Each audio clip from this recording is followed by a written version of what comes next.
अस्सलाम वालेकुम दोस्तों, welcome to my channel Ali Atish novels official. I hope आप सब लोग ठीक होंगे। आज हम पहले तो आप लोग ये सुने, उम्मीद है कि आप ये किस्त पढ़कर आप लोगों का कल का दुख कम हो जाएगा और अब इस पे अच्छा सा रिस्पांस देना है। चैनल को सब्सक्राइब करने और लाइक्स का टारगेट पूरा नहीं किया था,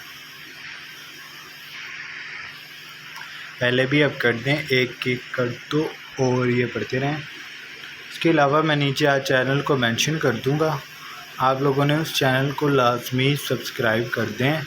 उसके सब्सक्राइबर पूरे हो जाएंगे तो मैं बड़ा मशकूर हूँगा आप लोगों का। अब चलते हैं आज की किस्त की तरफ। किस्त नंबर है 12। सुबह उसकी जब आँख खुली तो उसने शाह को सोफ़े पे बैठकर ऊँघते देखा।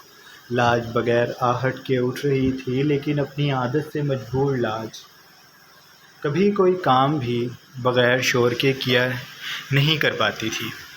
वो उठ रही थी जब उसका पाँव कंबल में फंस गया और इसी तगो-दो में वो गिरती गिरती बची। उसने साइड टेबल को थामा था, वहाँ रखा अलान पीस टेबल पे धड़ाम से गिरा। शाह की आँख खुल गई। लाज ने अपने सर पे हाथ मारा। मैंने जानबूझकर नहीं किया। उसे लगा वो नींद ख़राब होने पे उसे डांटेगा। शाह ने आंखें मसली। नींद का खुमार कम हुआ तो वो उठकर कमीज़ ठीक करता उसके पास आया। क्या हुआ? उसने पूछकर लाज को वजाहत से देखा। उसका पैर अभी तक कंबल में उलझा था और कंबल फर्श पे पड़ा था। पाँव नहीं निकल रहा। फंस गया कंबल में, मैं निकाल लूँगी। वो बेड पे बैठकर झुककर कंबल हटाने लगी। जब उसने शाह के हाथ को अपने पैर की पिंडली पे महसूस किया तो उसके दिल में एक अजीब सी हलचल हुई, जैसे ही शाह का हाथ उसके पिंडली पे ना हो दिल पे हो और वो उस दिल को उंगलियों की पोर से सहला रहा हो। लाज के हाथ आहिस्तगी से दूर हो गए। शाह ने कंबल उसके पैर से हटाकर उसे देखा। अब ध्यान से जाना। लाज ने तेज़ी से सर हिलाया और दुपट्टे को सरहाने से उठाकर सर पे लिया और शाह को देखा। शुक्रिया शाह जी। शाह उसके तर्ज खताब पे ठीक से चौंक भी ना सका। वो भागकर कमरे से निकल गई। आराम से कहा भी है, वो कब से बोला, लेकिन तब तक वो जा चुकी थी। शाह ने सर झटका। दिल ने वही अल्फाज दोहरा दिए तो वह मध्यम सा मुस्कुरा दिया। शाह जी। ज़ेरे लब कहता वो कमीज़ के बटन खोलने लगा। वो कमीज़ उतार कर कमरे में आराम से सोएगा। कमीज़ को उतार कर उसने खूंटी पे टांगा और बेड पे लेट गया। बेड पे लेटते ही लाज के परफ्यूम की खुशबू उसने अपने चार जानी महसूस की। उसने कंबल उठाकर अपने चेहरे के करीब किया तो उसमें लाज की खुशबू बसी थी। शाह ने उसे अपने ऊपर ओढ़ा और आंखें मूंद लीं। वो कमरे में दाखिल हुई तो शिरीं बेचैन सी बेड पे बैठी थी। उसने एक नज़र शिरीं को देखा, फिर मुंह फुलाकर बेड पे बैठ गई। लाज ने उसकी जानिब पीठ कर ली थी। शिरीं कुछ देर उसकी पीठ को देखती रही, फिर वो आराम से उसके करीब आकर उसी के अंदाज में बैठकर सामने दीवार को देखने लगी। नाराज़ हो? लाज ने जवाब ना दिया। शिरीं ने उसके कांधे से कांधा टकराया। बताओ ना, नाराज़ हो? लाज ने तिरछी नज़रों से उसे देखा। जाहिर सी बात है, मेरा मुंह बना हुआ है तो मैं नाराज़ ही हूँ। शिरीं हल्का सा मुस्काई। उसने लाज का हाथ पकड़ा। सॉरी। दूसरे हाथ से उसने लाज का चेहरा अपनी जानिब किया था। लाज कुछ देर उसे देखती रही, वो उससे लिपट गई। मुझे आपसे बहुत मोहब्बत है। शिरीं ने उसके गिर्द बाजू हाइल किए। और मुझे भी तुमसे बहुत मोहब्बत है। उसने लाज के बालों पे लब रखे। और इस मोहब्बत के दरमियान शाह की मोहब्बत कभी नहीं आएगी। जो हमारा था ही नहीं, उसके लिए मैं तुम्हें कभी दूर नहीं करूँगी। शाह को भूलना मुश्किल है, लेकिन मेरे पास कोई दूसरा रास्ता भी तो नहीं। उसने कर्व से दिल में सोचा। उसकी आंखें एक बार फिर से भीगने लगी थीं। बड़ी मुश्किल से उसने खुद पे ज़ब्त किया था। उंगलियों के पोर से उसने अपनी नम आँखों के गोशे साफ़ किए, फिर लाज को अपने सामने किया। अल्लाह तुम्हारे नसीब अच्छे करे। लाज जानती थी ये दुआ किस लिए दी जाती है। वह झनीब गई। आपको पता है, शायद इतने भी बुरे नहीं हैं, बहुत बहुत प्यार भी करते हैं। श्री के दिल को कुछ हुआ, वो उसे बता रही थी कैसे शाह ने उसका सर अपने घुटने पे रखा और उससे पूछा कि वो उसकी बीवी बनेगी। श्री किसी मुजस्मे की तरह उसकी सारी बातें सुनती रही। उसकी पूरी कोशिश थी कि वो सारी बातें ऐसे सुने कि उसे कुछ भी याद न रहे, और वो ये भी कोशिश कर रही थी कि अब वो बस ये बातें सुनने की आदत डाल ले। लाज के पास उसके और सिद्रा के अलावा कोई भी नहीं है जिनसे वो ये बातें करे। आज मैंने स्कूल तो नहीं जाना ना, या मैंने अब कभी भी स्कूल नहीं जाना, क्योंकि मेरी तो शादी हो गई है। तो फिर अब मैं क्या करूँगी स्कूल जाकर?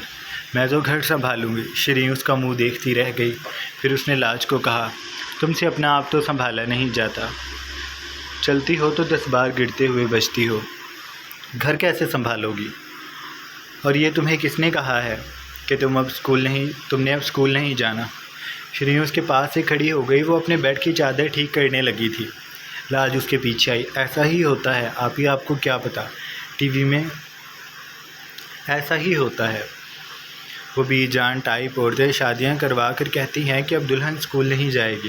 वो कहते कहते रुकी। उसने सर खुजाया। नहीं, ये तो सांसें कहती हैं। उसके चेहरे पे अफसोस फैल गया। पर मेरी तो सांस ही नहीं है। अब मुझे स्कूल जाने से कौन रोकेगा? उसे आज सांस की बड़ी कमी महसूस हुई थी। श्री का दिल किया अपना सर पीट ले। उसने लाज को चादर तय करके देखा। शाह के लिए उससे बड़ी सज़ा और क्या हो सकती है? लाज उसे स्कूल से रहने देगी? श्री को हैरानी भी हुई, लेकिन उसे अपनी सोच पे हंसी भी आई थी। अच्छी बात है, मेरा दिल तोड़ा है ना, लाज लेगी सारे बदले। उसने सोचा और लाज को कहा, तुम जाओ शाह से पूछ कर आओ कि तुमने अब स्कूल जाना है या नहीं। लाज की आंखें चमकी। हाँ, ये ठीक रहेगा, मैं शाह से ही पूछ लूँगी। वो कहकर चली गई। श्री सर झटक कर दोबारा काम में लग गई थी। उसने अभी ये भी सोचना था कि वो खुद का क्या करेगी। खुद उसने इतना मसरूफ़ करना था कि अब उसका शाह से सामना ही ना हो।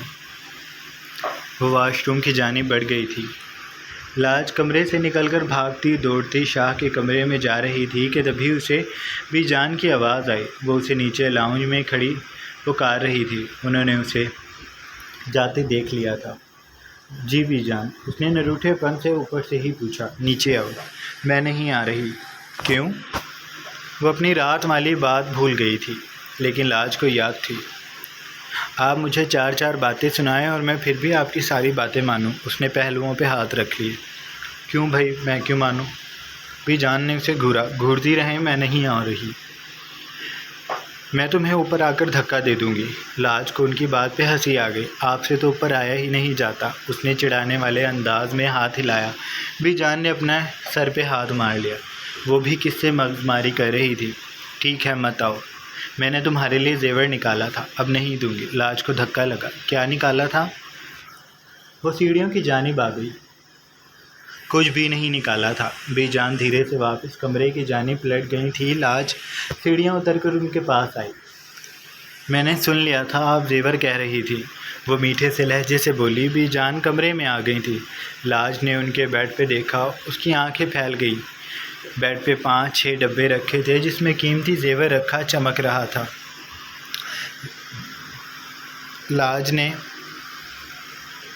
लाज की रफ्तार शहर से धीमी हो गई।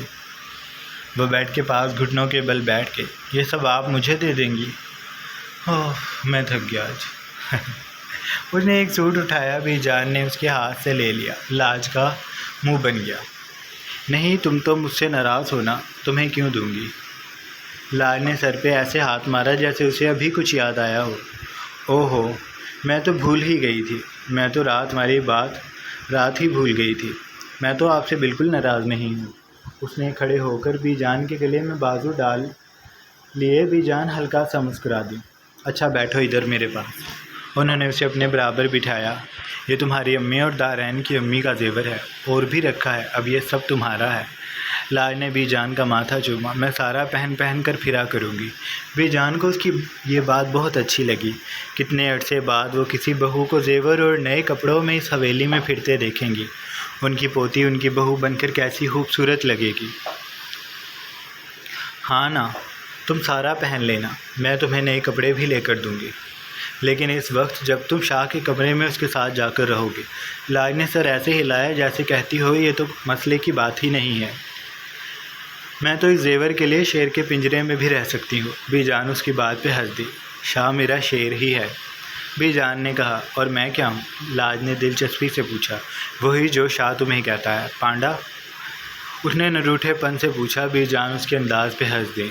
लाज सर झटक कर दोबारा जेवर की तरफ मुतवज्जह हो गई। बीजान, मैं ये सारा अभी लेकर चली जाऊँ? शाम को शाह के कमरे में भी रहने चली जाऊँगी। वो पहन कर सब देख रही थी। नहीं, अभी नहीं, तुम्हारी अभी तो मेहंदी होगी, फिर रुखसती, हम थोड़ी थोड़ी रस्में करेंगे, फिर तुम्हें शाह अपने साथ उस वक्त लेकर जाएगा जब तुम दुल्हन बनोगी। बताएं कब बनना है? मुझे तो बहुत शौक़ है दुल्हन बनने का। वो बेसब्री से बोले जा रही थी। बीजान फिर से हंस दी। उनकी हंसी खूबसूरत लगती थी। वह कितने अरसे बाद दिल से हंस रही थी। वो उसे अपने साथ अलमारी की तरफ ले गई थी। क्या कुछ संभाल रखा था बीजान ने लाज के लिए। अब जब वह खुद इन चीज़ों को देख रही थी तो उन्हें हैरत भरी खुशी हो रही थी। शो ऑफिस के लिए तैयार होकर डाइनिंग में दाखिल हुआ तो उसे माहौल में तनाव लगा। फूफो नाश्ते की टेबल पे मौजूद थीं, लेकिन सबसे लाताल्लुक़ बैठी थी। साइम का मुंह उतरा हुआ था। वो स्कूल के लिए तैयार लगता था। बरकत साहब वहाँ मौजूद नहीं थे। अलबत्ता श्री की आवाज़ किचन से आ रही थी। वो भी शरफा से बात कर रही थी। उसने सामने देखा तो एक पल के लिए तो नज़रें ही हटाना भूल गया। लाज बीजान के पास रखी कुर्सी पे मायों के जोड़े में मलबूस थी। उसके बालों में तेल लगा था।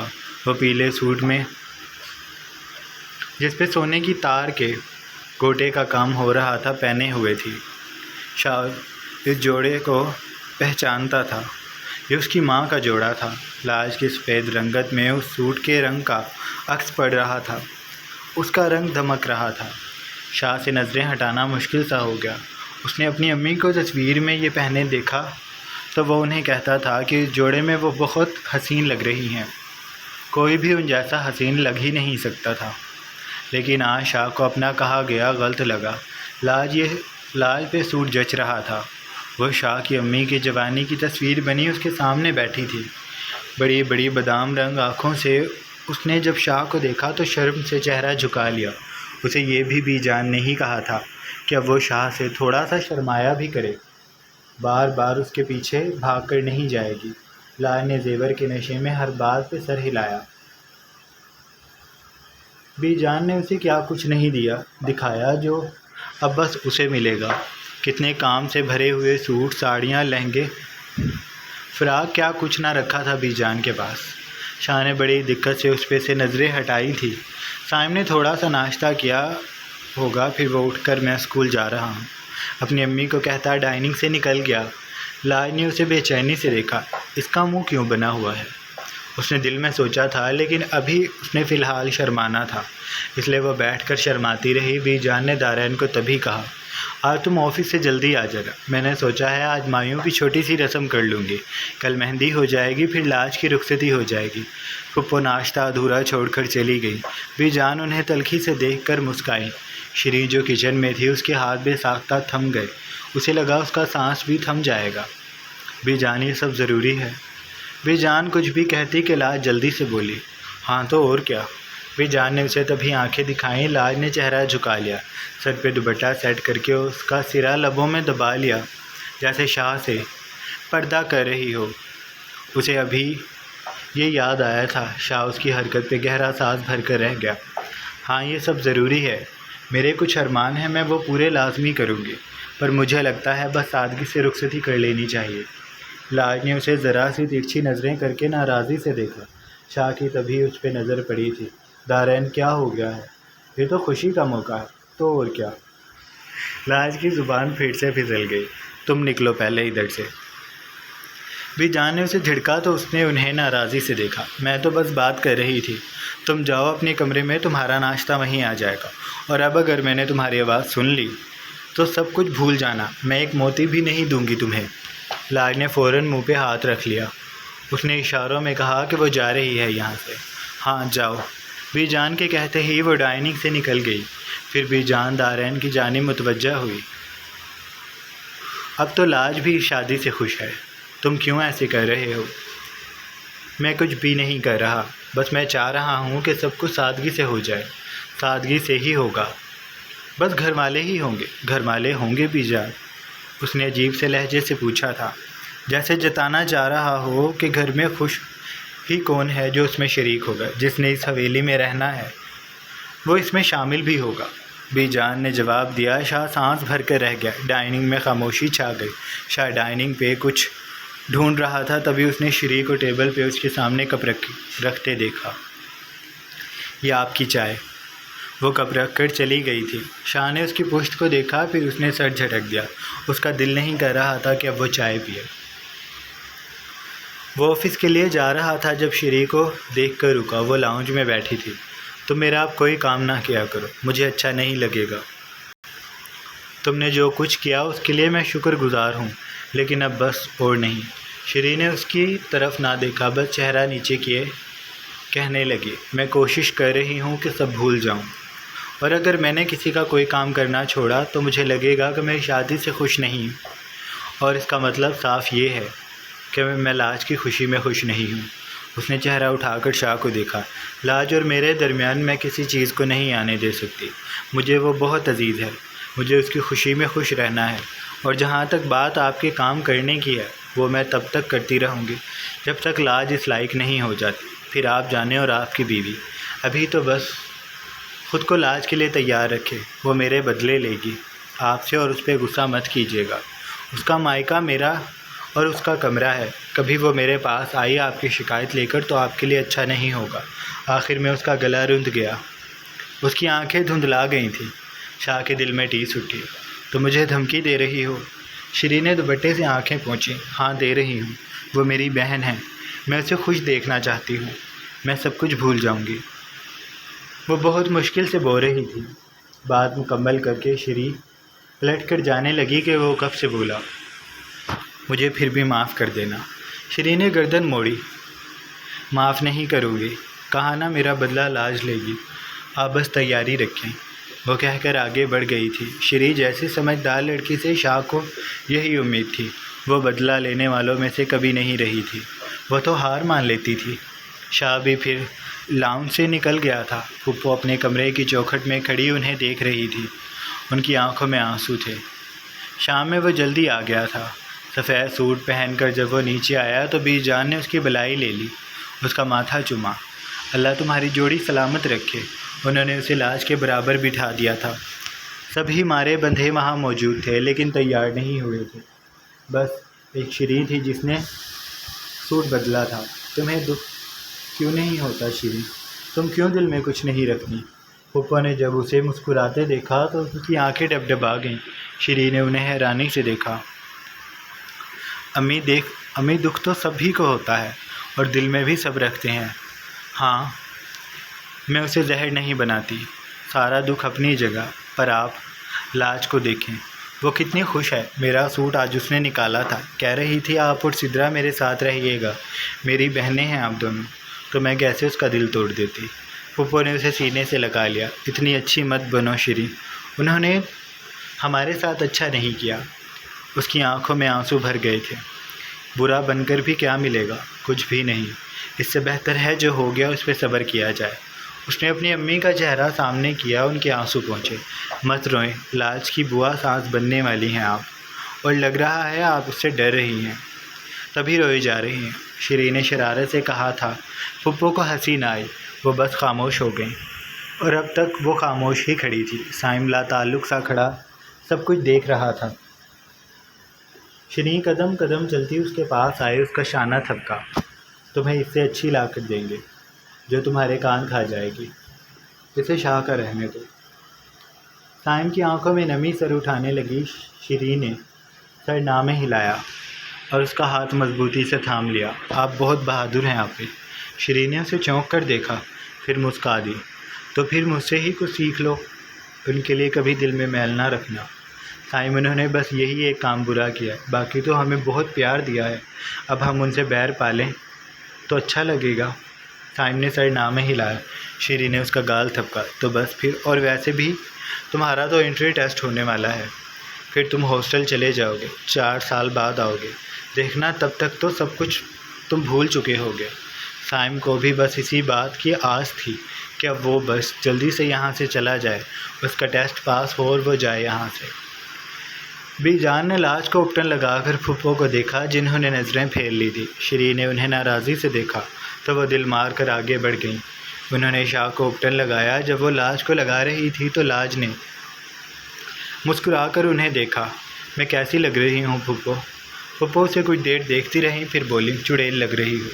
लाज ने निचला लब दबाया। यानी आज मैं आप जैसी लग रही हूँ। फूफो यहाँ बेबस हो गई थी। उन्होंने बड़ी मुश्किल से खुद को रोने से बाज रखा। मुझसे मार ना खा लेना। उनसे रहा ना गया। उन्होंने उसके चेहरे को थाम कर उसके माथे को चूम लिया। और मैं सच कह रही हूँ, बहुत बुरी लग रही हो। ज़्यादा खुश मत होना, मैंने जज्बात में आकर प्यार कर दिया है। तुमसे मोहब्बत नहीं है मुझे। वो कहकर जाने लगीं कि लाज ने उनकी कलाई पकड़ी और उनका गाल चूम लिया। मुझे भी नहीं है आपसे मोहब्बत। फूफो ने पलटकर उसे सीने से लगाया। बीजान हल्का सा मुस्का दी। श्री भी भीगी आंखों से मुस्कुरा रही थी। फिर उसने आगे आकर लाज को उपटन लगाया। शाह को लगाते हुए उसका हाथ हल्का सा काँप रहा था, लेकिन उसने गहरा सांस लिया और उसे भी उपटन लगाकर वो वापस चली गई। अगले दिन उनकी उसी सादगी से मेहंदी हो गई। बीजान पूरे फंक्शन में लाज की कलाई मजबूती से पकड़कर बैठी रहीं। उन्हें डर था कि कहीं लाज उठकर सिद्रा और उसकी बहनों के साथ डांस करने ना खड़ी हो जाए। उसने बीजान को कहा भी, बीजान इसके बाद मेरा गाना लगवा दीजिएगा।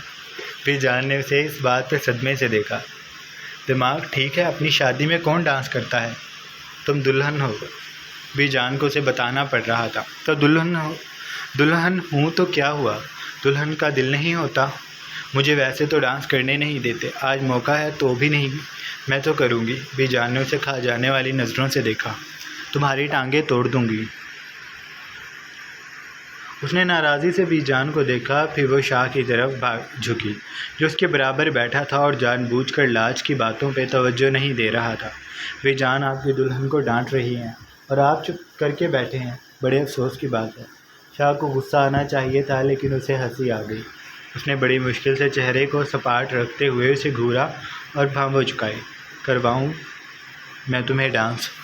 लाज ने धीरे से शाने उचका दिए। आपकी मर्ज़ी के आगे मैं कौन होती हूँ इनकार करने वाली? करवा लें। उसने बड़ी मासूमियत से जवाब दिया। शाह से और बर्दाश्त ना हो रहा था। उसने बीजान को देखा। मैं कमरे में जा रहा हूँ, आप इसे खुद संभाल लें। वो कहकर उठकर चला गया। लाज ने उसे बड़े दुख से देखा। अब तो शाह भी चले गए, अब तो करने दें। बीजान ने दांत कचकचाए। कैसा बुरा लगेगा कि जो काम मैंने कभी नहीं किया वो मैं आज करूँगी। क्या काम? लाज ने हैरानी से पूछा।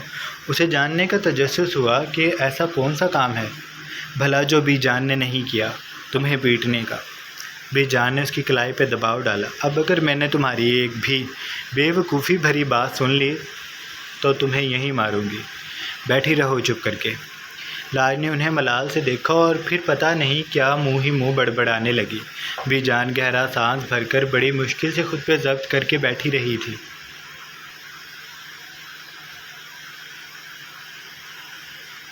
जब रस्म हो गई तो उन्होंने लाज को श्री के हवाले किया।